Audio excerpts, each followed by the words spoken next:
Hey, how's it going? I want to tell you something here quick. Over here, just set down my coffee. Right here there's a plant that I think more people need to know about. This plant is just known as comfrey.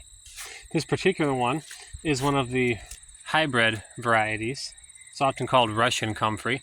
This is Bocking 14. It's a sterile plant, meaning it doesn't produce seeds, so it doesn't spread unless I take the root crowns, cut them up into pieces, and plant them in other places. So it's fairly containable.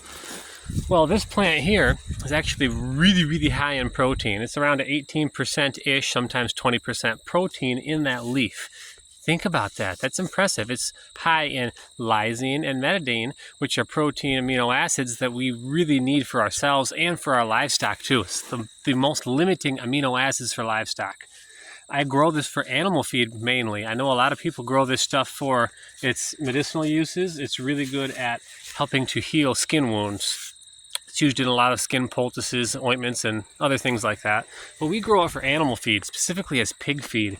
I started with just about 15 or so plants here. I planted them down the side of the driveway.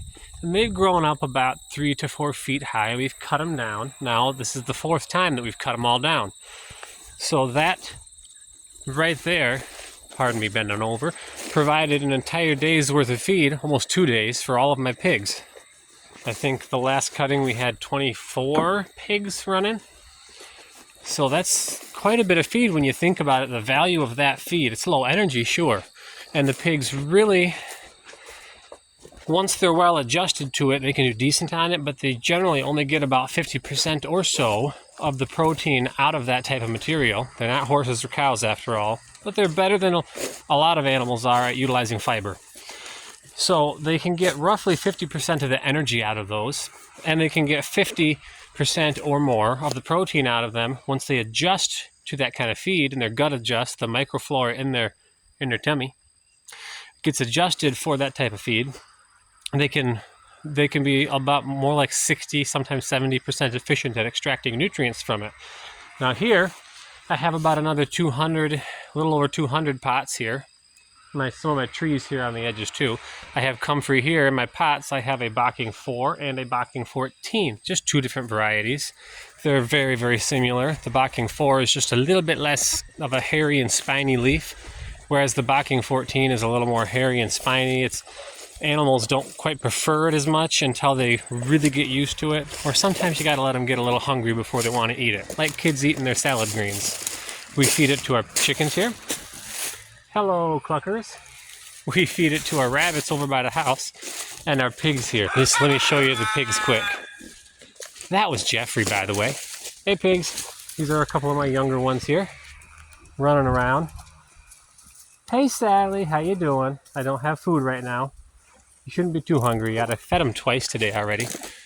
But yes, my Asian heritage hogs with my little gilt that likes to hide. If you can see her, that little right there, that little blondie right there. That's my Mangalista that my friend Mark Baker up north gave me. Anyways, they're doing great. And that comfrey is not just a feed for animals. It is a health boost. It is a gut boost. It does really good at keeping their vitality up. It works to help keep their guts healthy by keeping out harmful bacteria like Salmonella and E. coli. It helps with Listeria and coccidiosis. Not that I've ever had an issue with those. Never have. If you keep things clean, you keep your animals clean. I'm talking, Jeffrey, thank you. Keep your animals and animal pens clean and keep everybody cleaned up good. Outside, dry, good fresh air. That's very uncommon, especially with the pigs I have. Those Asian heritage hogs like the potbellies and the coonies, the Julianas, those kinds of pigs. Julianas? I think it's Julianas. Juliana would be Spanish. Juliana. Anyway, those are the healthier types of pigs anyway. Much healthier than your standard white farm pigs. So we don't have much of the issues with that, but comfrey helps to keep pigs healthy and fed.